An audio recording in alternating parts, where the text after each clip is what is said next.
Controversias. Mormonas.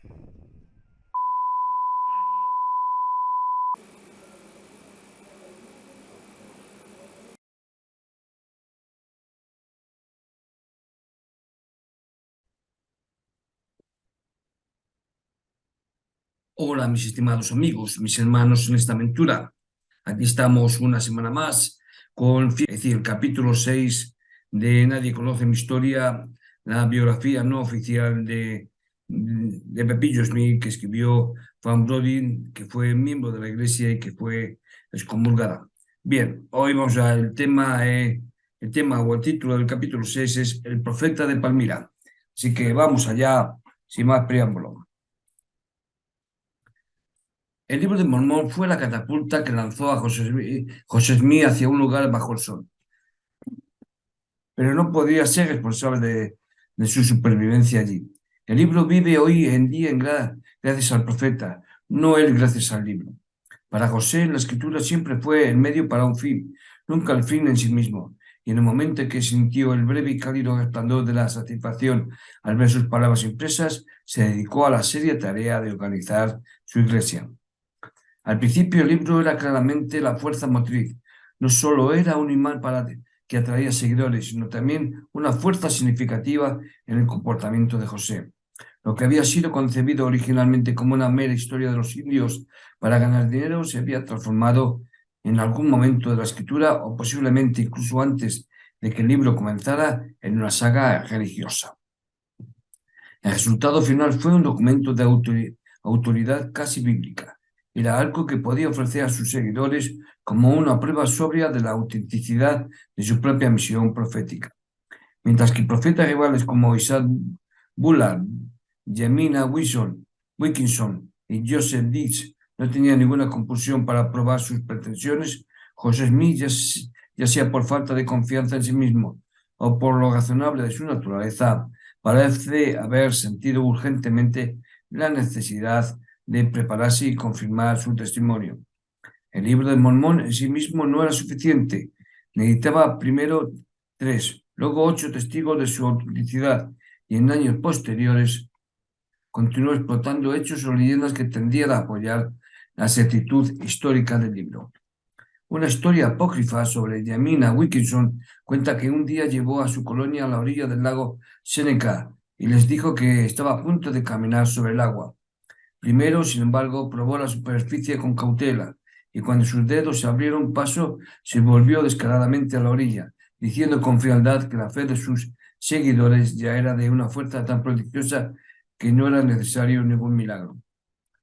Hay una historia similar e igualmente apócrifa sobre José Smith, que sostiene que él también se jactaba de que caminaría sobre el agua, pero que secretamente construyó un puente de tablones bajo la superficie del estanque. La demostración pública fue un éxito notable hasta que llegó a la mitad, cuando, gracias a unos chicos traviesos, en lugar de tablas pisó el agua y apenas escapó de ahogarse. Por muy infundada que sea esta historia, no deja de ser simbólica. 15 días después de la publicación del Libro de Mormón, José Smith anunció a sus seguidores su título oficial de evidente, traductor, profeta, apóstol de Jesucristo y élder de la Iglesia por la voluntad de Dios Padre y la gracia de tu Señor Jesucristo. No es fácil trazar los pasos por los que José anunció este papel. Aparentemente se deslizó en él con facilidad, sin la confusión interior que precedió al favor espiritual de tantas de las grandes figuras religiosas del pasado. Bueno, respecto a la historia que he leído de José Smith, de que intentó aparecer como que caminaba sobre el agua, nos dicen que esta historia fue negada por primera vez en el Evening and Morning Star, en Kill, Ohio, abril de 1834, y de nuevo en el Latter Day Sun Messenger and Vocader de diciembre de 1835. Eso que quiere claro, que fue negado. Bueno, continuamos. A los 2 años de su primera revelación, que había surgido de la crisis mundana del manuscrito perdido, había establecido la verdadera Iglesia de Jesucristo, amparada por el antiguo sacerdocio de Israel y afirmando ser no otro fragmento del protestantismo, sino la religión restaurada del mismísimo Jesús. Pero como la historia de este periodo se basa en documentos escritos muchos años después, no se puede ver los tropiezos y vacilaciones que debieron acompañar a la transformación de José.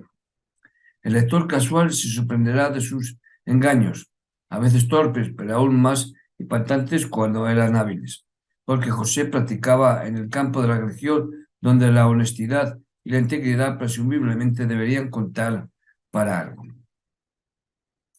No hay que olvidar, sin embargo, que para la vigorosa y completamente indisciplinada imaginación de José, la niña entre verdad y ficción fue siempre borrosa.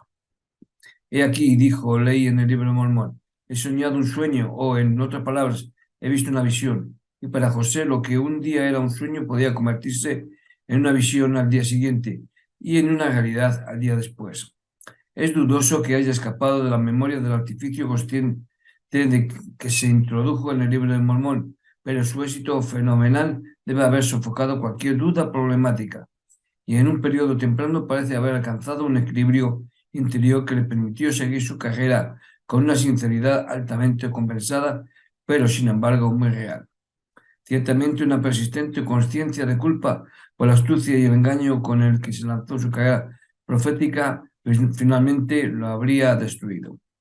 El gran talento dramático de José encontró su primera salida en el ritual cabalístico de la hechicería rural, luego el abracadabra del misterio de la Biblia de oro y finalmente en el exigente y aparentemente inmensamente satisfactorio papel del profeta de Dios. Su talento, como el de muchos artistas dramáticos, era más emocional que intelectual y estaba libre de la influencia moderadora de un público más crítico, moderadora que un público más crítico habría ejercido sobre él. Se puede ver cuán poco críticos fueron sus seguidores en un relato de una de las primeras reuniones en una casa de campo a la que asistió Mary Elizabeth Rollis, de 13 años. Me senté con los demás, escribió muchos años después en su autobiografía, pero en un tablón que había sido provisto con los extremos apoyados en cajas. Después de orar y cantar, José comenzó a hablar. De repente se detuvo y pareció casi paralizado. Estaba mirando al frente y su rostro brillaba más que la vela que estaba en un estante justo detrás de él. Pensé que casi podía ver los pómulos. Parecía como si un reflector estuviera dentro de su cara y brillando a través de cada poro. No podía apartar mis ojos de su cara. Después de un corto tiempo nos miró muy solemnemente y dijo, hermanos y hermanas, ¿sabéis quién ha estado entre vosotros esta noche? Uno de los mí dijo, un ángel del Señor. José no respondió. Mati Har estaba sentado a los pies del profeta en una caja. Se deslizó hasta su rodilla, rodeó con su brazo la rodilla del profeta y dijo, sé que fue nuestro Señor y Salvador Jesucristo. José puso su mano en la cabeza de Martín y respondió, Martín, Dios te lo reveló. Hermanos y hermanas, el Salvador ha estado en medio de vosotros. Quiero que lo recordéis. Él puso un velo sobre vuestros ojos porque no podéis soportar mirarle. Debéis alimentaros con leche y miel, no con carne. Quiero que recordéis esto como si fuera lo último que se me escapara de los labios. Él me ha dado a vosotros y me ha ordenado que os selle a la vida eterna para que donde Él está, vosotros también estéis. Y si os tienta Satanás, decirle, vete de mí, Satanás. Estas palabras y su mirada están fotografiadas en mi cerebro. Entonces se arrodilló y rezó. Nunca he escuchado nada como esto desde entonces. Sentí que estaba hablando con el Señor. Aunque José ejercía lo que algunos de sus contemporáneos describieron como un influjo magnético sobre su pueblo, hubo una influencia inversa igualmente significativa. El joven profeta fue moldeado por las insistentes demandas de su audiencia. Entre sus primeros conversos estaba Newell Cannay, el hijo de uno de sus primeros patrocinadores. Y voy a ver si tengo alguna foto de él. ¿Eh? Bien, he encontrado una foto de este hombre, de nuevo canal, y voy a compartirla con vosotros. Este hombre, este de aquí, que veis es Nebuel Karnaim. Nació en 1800 y murió en 1847. Para que le veáis. Aquí tenemos Nebuel. Aquí está también él, del jovencito. En fin, para que lo vieseis. Vamos a proseguir, pues. Bueno, el joven Canán había sufrido durante años una enfermedad no diagnosticada y se había obsesionado con el temor de su salvación. Cuando José le pidió que rezara en una reunión pública, se sintió abrumado por la timidez y se negó. La existencia de José solo aumentó su consternación y suplicó que se le permitiera esperar hasta que pudiera ir al bosque y rezar a solas. Rezar agonizantemente en la quietud del bosque, sin embargo, solo sirvió para aumentar su convicción de pecado. Cuando regresó a casa, pero su esposa se asustó por su cara retorcida y corrió a buscar a José Smith. Cuando llegó, encontró a Carnine rodando por el suelo en un ataque con sus rasgos distorsionados y sus miembros retorcidos horriblemente. Una docena de personas se agolpaban en la habitación, ansiosos de ver a un diablo luchando contra el alma de un hombre. Se volvieron para mirar al joven que se llamaba a sí mismo profeta, y José debió darse cuenta con una sensación de pánico de que se esperaba que hiciera un milagro. Cuando las convulsiones se volvieron insoportables de ver, extendió la mano y tomó la del caballero. Casi inmediatamente me habló, escribió José en su autobiografía, y con gran seriedad me pidió que echara al diablo fuera de él, diciendo que sabía que estaba en él y que también sabía que yo podía echarlo fuera. Si sabes que puedo, se hará, respondió José, y en la forma convencional de exorcismo ordenó al diablo en nombre de Cristo que liberara el alma del hombre. Inmediatamente el caballero gritó que vio al diablo abandonarlo y desaparecer de la vista. Sus convulsiones cesaron y cayó en la cama inconsciente, despertando más tarde para testificar que había vislumbrado la eternidad. José debe haberse sentido abrumado por este milagro, ya que no tenía ni idea de lo común que eran tales acontecimientos. Era tan poco sofisticado como el resto del pueblo en cuanto a la terapia mental. Si se había preocupado por un sentido de insuficiencia para el gran papel en el que había topado, más por accidente que por diseño, esto bien podría haberlo disuelto para siempre. La Iglesia de Cristo fue formalmente establecida, es el nombre que se le dio entonces. Fue establecida el martes 6 de abril de 1830, con 6 miembros. En un mes el número había saltado a 40. La mayoría de los conversos, como José Canay y su hijo Newell, venían del sur de Nueva York, no de Palmira, donde a José se le negó incluso el uso del ayuntamiento. Pero en Colesby y Bainbridge había encontrado hombres y mujeres que se habían ganado su confianza, no solo por la fabulosa historia de las planchas de oro, sino también por sus primeros sermones vacilantes. Pero por cada persona que bautizaba había una docena que recordaba su primer juicio por excavación de dinero y que ahora creía que no solo era un fraude, sino también un blasfemo insensible. Algunos de ellos destruyeron una presa que sus seguidores habían construido a lo ancho de un arroyo para hacer una piscina lo suficientemente profunda para los bautismos. Después que fue reconstruida con actitud desafiante y las ceremonias se llevaron a cabo, unos 50 hombres rodearon la casa donde José y sus conversos se refugiaron. Durante todo el día la multitud se arremolinó alrededor de la casa. Esa noche un agente apareció en la puerta con una orden de arresto contra José por el antiguo cargo de alteración del orden público. José había estado antes en la corte y no le causó ningún terror, pero tenía miedo de los hombres que se burlaban de él desde la oscuridad y cuyos epítetos obscenos llegaban al salón. Pero habló seriamente con el alguacil, alegando su inocencia con tal elocuencia que el oficial confesó que su orden había sido un mero subterfugio para ponerlo en manos de la chusma y prometió salvarlo de una fiesta de brea y plumas. Por consiguiente, cuando su carro fue detenido en un camino solitario, el oficial fustigó sus caballos y galopó hasta el sur de Bainbridge. Aquí José fue llevado a juicio. José Canán, enojado por esta afrenta a la libertad religiosa, contrató a 2 hábiles abogados para la defensa del joven. Como en el primer juicio, Stowell y Jonathan Thompson lo apoyaron lo mejor que pudieron. Las hijas de Stowell, llamadas a testificar para la acusación, no dijeron más que cosas buenas en su favor. Y el tribunal, después de una sesión de todo el día, envió un veredicto de absolución. Pero en el mismo momento en que aseguró su libertad, otro agente le entregó una orden y lo llevó al siguiente condado para ser juzgado. Aquí, según el abogado de José, la fiscalía envió corredores que saquearon las colinas y los valles, los almacenes y las zanjas y reunieron una compañía que parecía haber venido del infierno y haber sido azotada por su desollinador.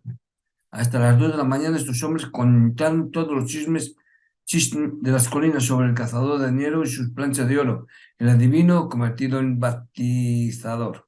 Nebo, el canal, obligado a testificar sobre su encuentro con el diablo, rechazó la acusación con una defensa sólida e ingeniosa.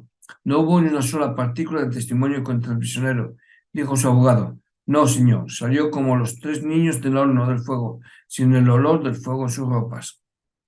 A pesar de una segunda solución, el resentimiento contra él aumentó.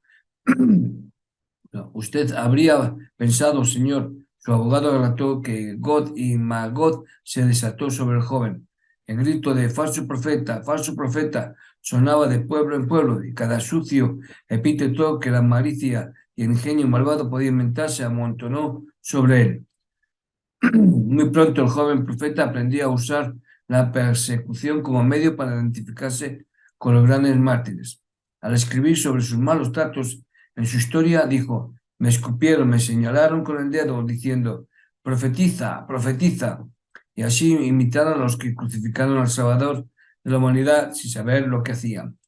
Los insultos magnificaron el significado de su misión, de lo contrario, habrían sido insoportables. Mientras tanto, una avalancha de desgracias descendió sobre toda la familia Smith. Los acreedores se abalanzaron sobre la casa de Hiram con órdenes de arresto contra él y su padre por deudas. Hiram huyó de la aldea, pero José, padre, fue detenido por no poder pagar un pagaré de $14. Lucy escribió que el acreedor cuáquero se ofreció a romper el pagaré si su marido quemaba sus copias del libro de Mormón, pero que prefería el martirio a la negación de la verdad y fue llevado sin ceremonias a la cárcel. Enfrentado a la bancarrota de su familia y a la creciente hostilidad en el sur de Nueva York, José regresó a su granja en Pensilvania, donde plantó sus cultivos y esperó el regreso de su hermano Samuel, que había ido al sur a vender ejemplares del libro de Mormón. Siempre había detestado el tedioso y solitario trabajo de campo, y ahora se agitaba bajo él como buey recién domado. Impaciente por su ausencia, Oliverio Cateri lo visitó y lo instó a ocuparse de los asuntos de su iglesia.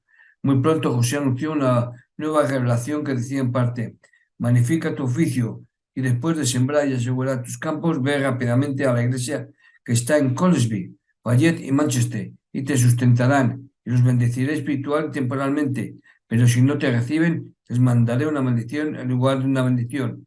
Mas para los trabajos temporales no tendrás fuerza, porque no es tu llamamiento. Esta revelación no era para Catherine, sino para Emma Smith. Atormentada de nuevo por la duda, apenada por su pobreza y asustada por el rencor que recibía, la predicación de su marido había sido la primera en instarle al volver a la tierra. No había visto ninguna plancha ni oído ninguna voz. Había existido 6 semanas después de que se organizara la iglesia antes de ser bautizada y ahora era mediados de julio y no había sido confirmada como miembro oficial. Había llevado con fortaleza el desprecio de sus padres, la burla de sus vecinos e incluso la muerte de su hijo. Pero la perspectiva de vivir de la dudosa e intermitente caridad de los seguidores de José era más de lo que esta orgullosa niña podía soportar.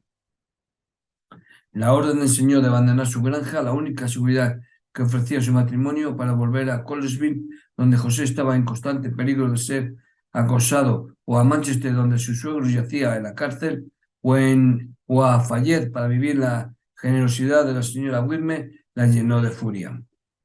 En su desesperación, José llamó al Señor para que le hablara a ella, y la revelación resultante es el espejo más claro que tenemos que refleja lo que había entonces en el corazón de Elma. Escucha la voz del Señor tu Dios, mientras te hablo. Elma es mi hija mía. Eres una señora elegida a quien he llamado.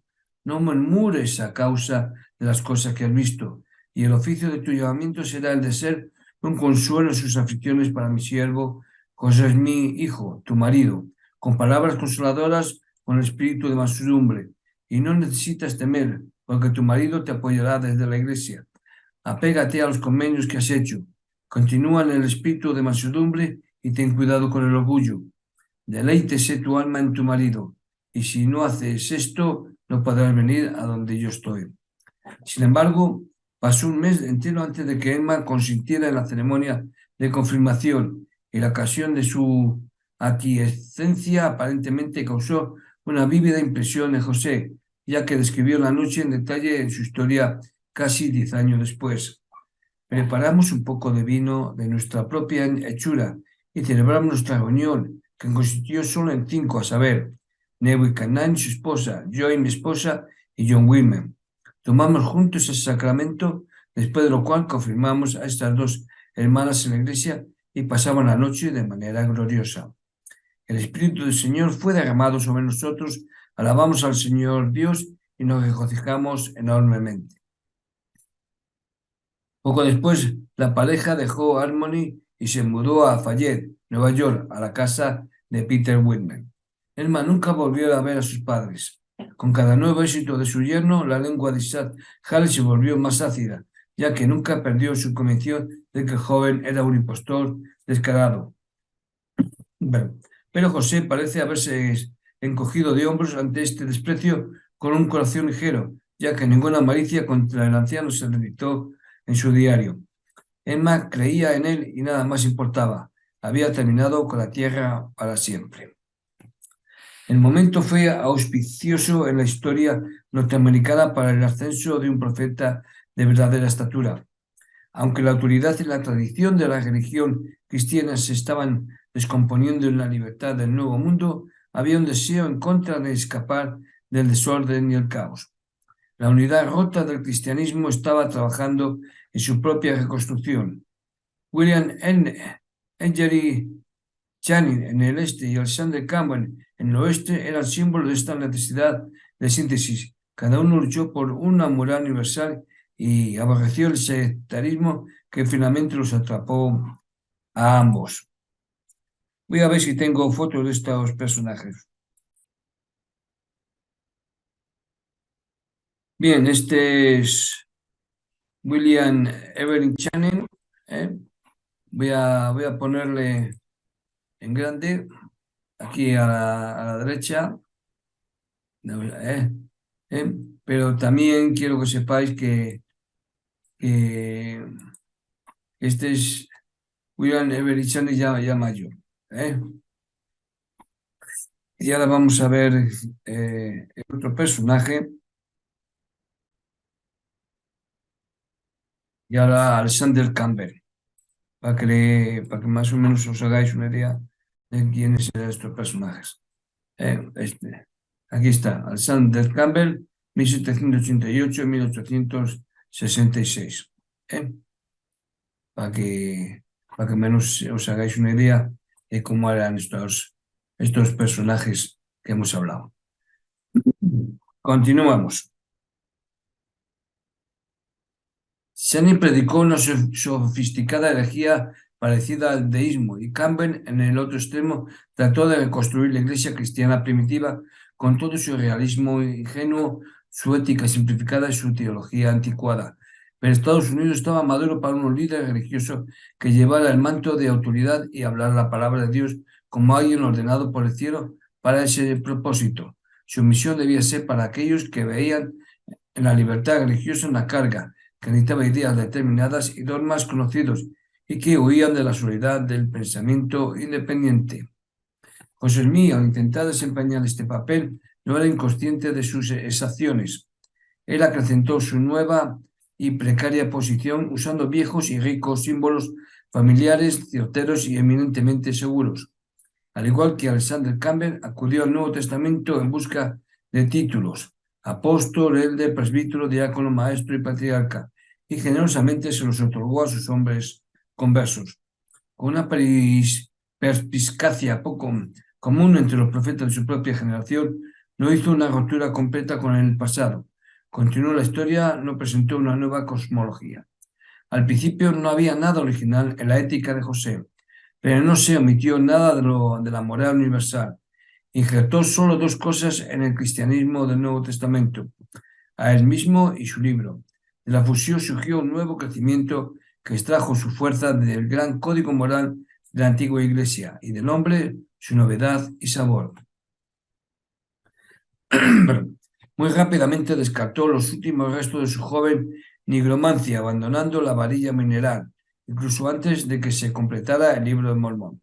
Más tarde dejó de usar las piedras, excepto en raras ocasiones, dándose cuenta finalmente que al llamar la atención de sus seguidores le robaban su propia autoridad. David Whitman escribió que José le dio la piedra a Oliverio Candley y me dijo a mí y a los demás que había terminado con ella y que ya no usaba la piedra. Nos dijo que todos tendríamos que depender del Espíritu Santo en el futuro para ser guiados a la verdad y obtener la voluntad del Señor.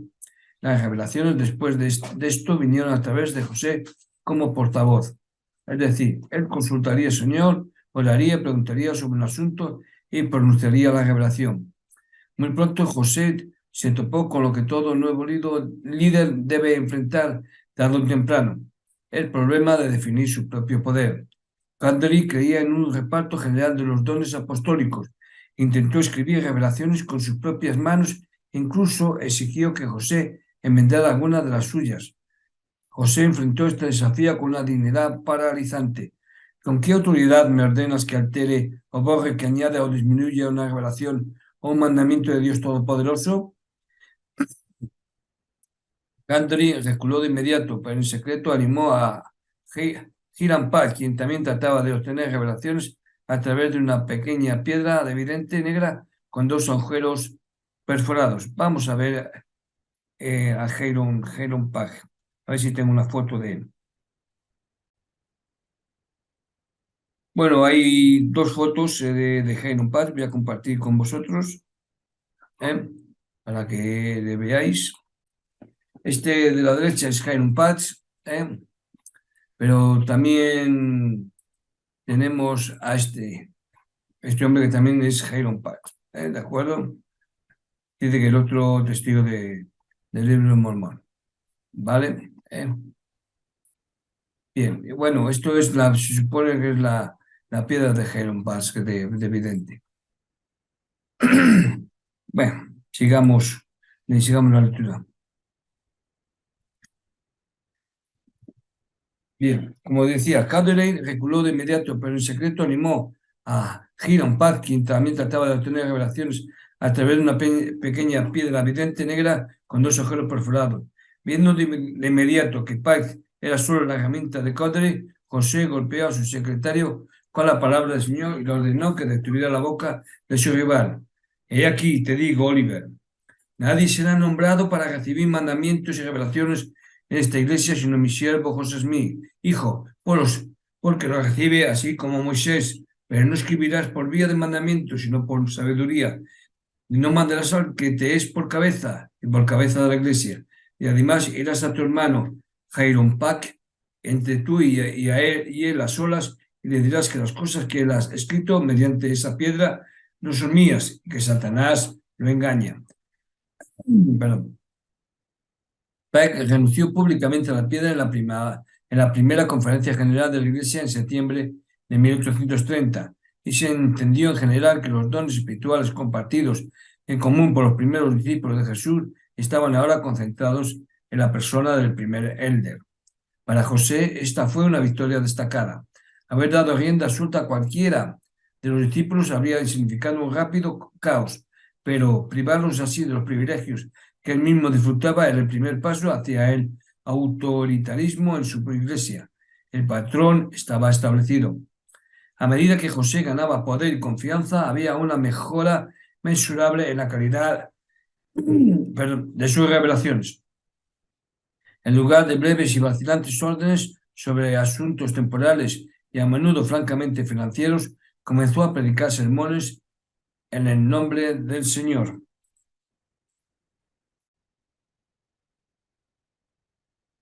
A veces se apropiaba del estilo lírico de la Biblia con tanta pericia que el instrumento sonaba bajo su toque con asombrosa brillantez y pureza de tono.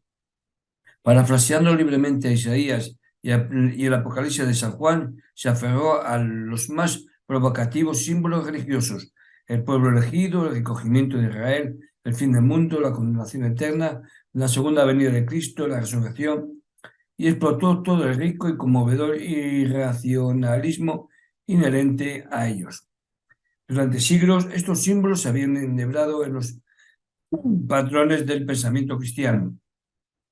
Era el capital comercial de todo predicador de frontera, pero José los usó como nadie lo había hecho antes.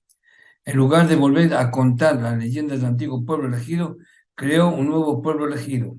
En lugar de discutir sobre las ambigüedades de San Juan, transformó el Apocalipsis en una profecía concisa e ingenua y despachó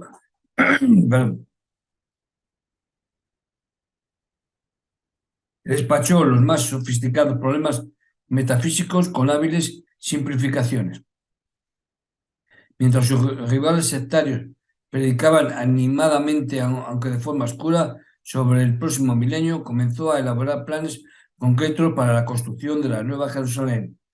Menos de 5 meses después de la organización oficial de su iglesia, dijo en una revelación: nadie sabe dónde se construirá la ciudad de Sion, pero se revelará más adelante. Y aquí que os digo que será en la frontera cerca de los lamanitas. Y ordenó a Liberio Cadre, quien había intentado sin éxito vender ejemplares del Libro de Mormón en el este, que fuera al oeste a predicar entre los indios y a estar atento a un lugar probable donde construir la ciudad de Dios. José había escrito el libro teniendo en cuenta tanto a los conversos rojos como a los blancos, y siempre había esperado, perdón, que el hombre rojo se convenciera de que era la historia de sus antepasados. Incluso había insertado una profecía en el libro diciendo que en los últimos días el registro serio sería mostrado al hombre rojo por los gentiles, y entonces se regocijarán, y antes que pasen muchas generaciones, entre ellos se convertirán en una gente blanca y delictable. Aquí José ofrecía al hombre rojo no la restauración, sino la asimilación, no el regreso de su continente, sino la pérdida de su identidad. La promesa de una piel blanca al converso no parecía un absurdo genético para un pueblo al que los sobrios libros de historia le decían que el pigmento del hombre rojo de New England, que había adoptado el modo de vida del hombre blanco, se había vuelto en realidad más claro que el de sus hermanos salvajes. 3 hombres fueron destinados para acompañar a Cadre en su misión india. Uno era el impetuoso Paddy Pratt, de 23 años, que solo llevaba 3 semanas convertido. Voy a mostraros una foto de Paddy Pratt, ese es el nombre real, ¿eh? Paddy Pratt. Bueno, aquí tenemos a Paddy Pratt con su esposa, para que la veáis, bien. Voy a poneros una foto de él más cercano, para que lo veáis. ¿eh? Venga, vamos a seguir. Bueno, entonces estamos que uno era el impetuoso Pala de 23 años, que solo llevaba 3 semanas convertido. Era un antiguo cabellita que había venido desde Ohio al estado de Nueva York para predicar a sus parientes y había caído bajo la persuasiva influencia de Hiram Smith. Impaciente ahora por convertir a sus amigos cabellitas, dirigió al grupo a Mentor, Ohio, donde vivía el predicador que había convertido a Pratt al cabellismo. Este era Sidney Rigdon, un hombre circunspecto y bastante guapo, que lo recibió cordialmente. Examinó el libro de Mormón con interés, pero con cierta sospecha, y prometió leerlo. Rigdon era un estrecho colaborador de Alexander Campbell y uno de los más famosos oradores del norte de Ohio. Y vamos a ver a este hombre. Importante la historia de José Smith, además. Bueno, aquí le tenéis. Aquí tenéis una fotografía de él, ¿eh? Aunque lo más común es es verle aquí así, o conocerle. Esta es la foto más común de él, pero vamos, la otra también era él. Bueno, venga, sigamos con la historia. Aunque Prat no lo sabía, su llegada no pudo ser más oportuna. Durante los últimos años, Gaydon había sido el más exitoso predicador itinerante de la Selva Occidental. Estaba dotado de muy buenos poderes intelectuales, escribió un predicador, una imaginación a la vez fértil, brillante y salvaje, hasta la extravagancia, con un temperamento teñido de tristeza y que goza la credulidad. Era emotivo y sin sentido de humor y estaba sujeto a ataques de melancolía y espasmos nerviosos y desmayos que atribuía al Espíritu Santo. 3 meses antes de la llegada de Pratt había discutido con Campbell sobre una cuestión del restablecimiento del antiguo comunismo de la Iglesia cristiana primitiva. Claramente el más fanático literal de los discípulos de Cristo, Gaydon había adoptado tan celosamente el principio de mantener las cosas en común que había establecido una pequeña colonia comunista en Kirtland, una próspera ciudad al lado de Cleveland. Pero Campbell había luchado contra Gaydon amargamente sobre el tema. Después de una pausa abierta en la conferencia de agosto de 1830, Gaydon se fue irritado y contrariado, y después de esto nunca más se reunió con los discípulos en una reunión general. Gaydon estaba procesando su dolor cuando llegaron los misioneros mormones. Durante años había creído fervientemente en la reunión de Israel y a la inminencia del milenio, y vio en el libro de Mormón pruebas concretas de que la reunión estaba a punto de comenzar, de que un nuevo profeta había surgido que estaba realmente reconstruyendo la iglesia primitiva de Jesús. Campbell escribió más tarde que Gaydon ayunó y oró durante días hasta que cuando le sobrevino uno de sus ataques de desmayo y suspiro, vio un ángel y se convirtió. En menos de 3 semanas después de la llegada de los mormones, no solo Gaydon, sino toda su colonia comunista en Cleveland había sido bautizada. Gaydon partió de inmediato hacia el estado de Nueva York, llevando consigo a Edward Pattis, el próspero sombrerero de Cleveland. José Smith no llegaba a los 25 años, Gaydon tenía 37, pero José rápidamente le tomó la medida al hombre mayor. Al piadoso y de dulce temperamento, Pattis solo le dio la breve revelación que se otorga como una oración a la mayoría de los recién llegados, pero para Gaydon preparó una brillante bienvenida. He aquí, de cierto le digo a mi siervo Sidney, he puesto mis ojos en ti y en tus obras, he oído tus oraciones y te he preparado para una obra mayor. Eres bendecido porque harás grandes cosas. El hermano José se regocijó, escribió David Wilmer, creyendo que el Señor le había enviado a este hombre grande y poderoso, sin Gaydon, para ayudarle en la obra. José aparentemente estaba abrumado de que un hombre culto e influyente hubiera venido a él con fe y sin codicia. Aunque era consciente de su falta de estudios y temeroso de que su ignorancia le hiciese perder al hombre, José no intentó ocultar su escasa formación y explicó la revelación que el Señor prefería a los débiles del mundo, a aquellos que son indoctos y despreciados, para trillar a las naciones. Era inevitable que Gaydon oyera fragmentos de chismes sobre el colorido pasado del joven profeta, y José sugirió audazmente que fueran al sur a entrevistar a los magistrados de Colesville sur Bainbridge, que recientemente lo habían absuelto. Cuando Gaydon regresó con una transcripción de los expedientes de los 2 jueces afirmando su inocencia, José tenía una nueva revelación esperándole. Unos meses antes había experimentado con la idea de revelar un libro perdido de la Biblia que le había dictado a Cottery un fragmento que se decía provenían de un pergamino entregado por San Juan. Entonces, sin beneficio de planchas o pergaminos, había revelado una conversación entre Dios y Moisés que, según dijo, había sido omitida del Antiguo Testamento debido a la maldad de los hebreos. Ahora reveló un tercer libro perdido, la historia de Enoch, que según la Biblia Dios había trasladado al cielo sin nunca haber muerto. Elaborando sobre la breve referencia bíblica, José escribió una de las más largas y notables revelaciones de su carrera. Enoch, dijo, había fundado Sion, la ciudad de santidad, que era tal modelo de bondad cívica que el Señor la había transportado intacta al cielo para ser su morada personal para siempre.